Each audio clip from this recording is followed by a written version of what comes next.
Hi folks, welcome once again to a Gaz Labs short video.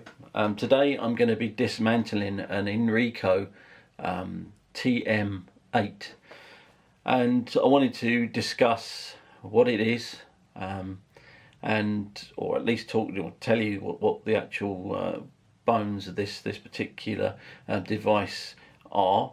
And we'll have a look inside it together. I've already dismantled it. I'll try and do a little fast forward of the bits coming off somewhere in amongst the video. But yeah, I'm going to dismantle that. But before I do that, I'm just going to say huge thank you to almost 350 subscribers now. Thank you very much. Really, you've made my year. I didn't dream for a minute that this would turn into sort of a channel with 350 subscribers. It just was, it's beyond words. I really don't know what to say. So yeah, if you want to subscribe, please subscribe. If you like, then thumbs up. If you don't, and all that sort of stuff. But please subscribe, put a notification on. I really am trying to get some more videos out this year. Don't know what I'm going to be able to do, but I'll try and get as much out as I possibly can. I'm teaming up with a couple of people going forward, trying to cover a little bit more in engineering and those sort of things. And what else I'm trying to get done? Another good friend, James, as part of a local club. They want me to do some content. I'm going to try and get some content over to them for some bits and pieces they're doing, and maybe ongoing. We don't know. At the moment, I don't know what we're going to do. We do have one particular idea, but we need to buy some bits. So I've got to, as soon as this is all the New Year and stuff, because this is New Year's Day, if I haven't already said, 2019. So Happy New Year and all that. Yeah, so going forward, there's quite a lot to going to happen. Right, but meanwhile, let's take this TM8 apart, which I've already done. To be honest, I'll try and somehow slot the bits and pieces in, and yeah, so let's get cracking on it. Right, well, number one, okay, we'll see that I've taken the back off, and there's absolutely nothing else in it. It's completely and utterly empty. You've got a port on here which is marked up SIM, and underneath that port you'll see this on this backboard. You've got the two SIM ports here, and that isn't all that's underneath there. You'll see there's another socket here. This is a memory card slot. Now I don't know why they've not exposed that, because it would be quite useful, but it is there nonetheless, and you can get to that quite easily. You're going to need to dismantle the whole of the thing, and it's the same with the TM7 and the TM Plus, as I understand it. You take these 4 screws out here, top and bottom, and then around the back here you got the 2 flange sort of things, and then you need to then undo these 4 screws at some point, but don't do it just yet. What I would do is split the unit, okay, and once you can then get your fingers underneath to support it, then undo those 4 screws, and this whole board then drops down. Now, a little word of caution that these things are, how can I put it, only as good as the hot glue that is used in them, and as a result they're not great quality, to be fair. So they are fairly lightweight, so what they do is they put these ginormous sort of laminated metal weights inside that are riveted together to give it some kind of substance. Otherwise it would be just a very lightweight sort of thing. And so when that drops down, it does come down with a fair amount of force, and you don't want to sort of stretch these ribbon cables or anything like that. If you want to, you can actually, on the back here, there's actually a piece of tape that you can peel or lift. Okay, and when I've taken mine off here because it was easier, and these just pop up. They're actually like plug socket type things, the same sort of thing as an iPhone battery or something like that. They just pop down. In this particular case, I've taken the antenna port out of the back. and for the GPS, and completely removed that. And I've also taken the plastic guard off. There's a plastic guard which goes over the entire back end of the electronics there, and I've taken that off as well with the crosshead screws. I've also taken this part out, which is the essentially it's an acoustic cover for the speaker to kind of give it some sound, because you know these things are complete plastic garbage, and yeah, they don't sound good. Right, now then, so this kind of brings me on to what this is. Lots of people keep calling it radio.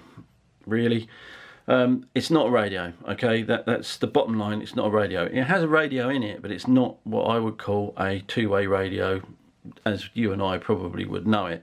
It is a mobile phone, and it's here. You can actually see this is the mobile phone part of the actual circuit, and they've actually got some, looks like some pretty much bespoke sort of motherboard assembly or something that they've got going on there, because this is actually, I think it's an MT65, yeah, an MT6570, I think it is. And what that is, they put that particular mobile phone sort of chip kind of assembly in all sorts of things, from Lenovo phones to all sorts. I don't know, many. I think it's got 8 gigs of RAM, and you know, and one of these sort of funny processors that all phones have these days. So yeah, so that's what it is. It is a mobile phone. Now, that also kind of leads me on to something else that I get asked an awful lot. In fact, I know, actually, I don't get asked. I'm told that you can use these while you're driving, and the answer is you cannot. Because they are mobile phones and they transmit on the mobile phone frequencies, in the eyes of the law, they're a no-no. No matter what you put on the use as a, whether you use a PTT mic or whatever it is you use, that is seriously no-no. You get caught using one of these while driving, you will be in trouble. Especially here in the UK, they're quite hot on it. You would need to check with your country that if you have one of these, just to make sure that how that affects you. It may be different in other countries, I don't know, but here in the UK, no. It runs Android. Most of these run Android 6 because of the, as I understand it, and it's quite complex. I've read a lot of the documents and it is quite difficult to get your head around. But I think there's some Google certification issues, and a lot of them run Android 6, which I don't think is actually affected by some of the rules and regs that Google have kind of set about, which kind of is a good thing in a way. It means that Google are trying to make sure that the apps and stuff that put on are of a suitable quality and security type thing. So you can't odds that.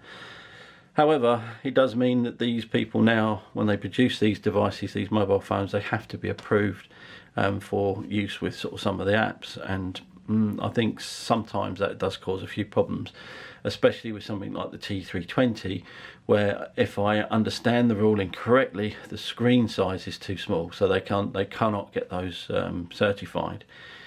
But again, I don't know. It's if you guys want to leave comments in the bottom if you know any different than I do, then fine. That would be really, really good. So yeah, so what else is in here? Well, I did actually sort of think about this. I was wondering whether or not something I could homebrew that would mean that I could utilise maybe just a standard Android phone, put in a Bluetooth or put in one of these PTT mics on it via some accessory. But it doesn't look like I can. It looks like that part of this main board is actually kind of a separate sort of design, or is designed to be utilised in one of these sort of faux two-way radio boxes. And then they put the MT6570 somehow within it, and then they add via what would normally be the audio board and camera board on the actual on the phone itself. They've actually made their own sort of adaptation of that, and that gives you your volume and your microphone input, power on button and all that sort of stuff. Now, there was some talk of, you know, originally these things used to have an extra antenna port. Now, that is another question that it keeps coming up time and time again. You know, what happened to the second antenna? You know, is it another model? Well, the answer to that is no, it's not another model. It just seems to be that it's a cost-cutting thing. You know, these things, I don't know how they do it, because I looked up the 6570 mainboard on Alibaba or whatever it was, and they're like 65-70 quid. So, you know, you can suddenly see how these start to add up in cost. So I wonder, you know, how they do make it for this money. But I did just have a little thought, and I'll pull this off here. Looks like you have to be very careful because it's got a few cables stuck to it, whether or not there is actually a secondary antenna port there. And it looks like there's something here. Yeah, it looks like there's an antenna along that back edge. It's quite hard to see, it's black and covered up. And if I peel this one back, so it looks to me like they've used the other port internally. They've stuck two internal antennas inside. So I can't actually see. I'll tell you what I need to do really is I need to take one of the early TM7s apart to see whether or not that is the case. But this horrible sticky tape is all over the place. I'll try and get that off at some point, and maybe I'll post some stills or something. Right, well that's pretty much it, I think. I don't think there's anything else really to see in there. It's just basically an Inrico TM8. Just have a quick gander at the internals. One thing I didn't mention is there's a 8 ohm 5 watt speaker there that's marked up as FCE.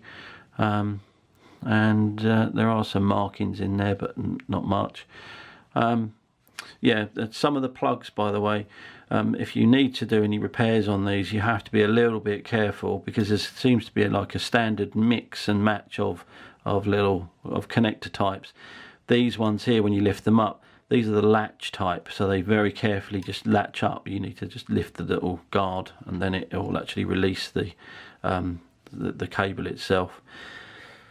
Everything else is pretty much run-of-the-mill. As I say, these, I said earlier, these are a sort of like a plug type connector, the same as an iPhone or something like that, with the battery connectors. And then you've got the standard latch Molex type plugs for the power to go through one to another. I didn't actually mention much about the top side of this board either. It looks to me as if the USB has got some protection here. And then that is connected to the main board via this ribbon cable, but there also seems to be some relationship between the SD card and this USB socket as well. So you know, and then it all heads over to this sort of ribbon cable sort of section. Yeah, so obviously there's no sort of data control on this board. This looks like it's all mainly power protection, trying to stop maybe sort of surges, or it's got some kind of regulator in there as well, just to make sure that the phone runs on what it should run on. But there you go. I have actually also seen some people take these weights out and then actually insert inside some rechargeable batteries. That looks like a good idea and quite a hoot. Wouldn't mind trying that one myself. That one would probably be a very interesting little project to try out. Maybe I'll try it on this one if I can get some different firmware. Some people have asked for would I do instructionals how to update the firmware and stuff on these. Maybe in time. I'll show you how to do the firmware, because it's not actually straightforward, and the software itself is pretty shady, to be fair. But yeah, it's not hard to do. But what I would recommend is if you just get yourself a PC with something like you know, virtual, like a virtual box or something like that, so you can at least spin up a version of Linux or Windows or something like that in a shell, and then what you can do then is install the what I would consider to be fairly shady software, and then you can do the updates and stuff. One word of warning with these things, I think, my personal opinion with these is some of the firmware is pretty shady on these. I wouldn't do your internet banking on it, if you get what I'm saying. Yeah, they are pretty shady devices. What I'll do is in the next video, I've got a couple of other devices to look at. Number one, I won't be able to take them apart, unfortunately, but we can certainly look at some of the handheld devices, and which one of the ones I consider to be probably the better one out of all of them. I think there are about 3 available that I would probably consider worthy of having, but anyway, there you go. Right, thanks again for watching. See you very soon. I'll try and get another video out next week with one of the handheld mobile phone type radio things, and yeah, we'll go from there. So see you next time. Thanks for watching.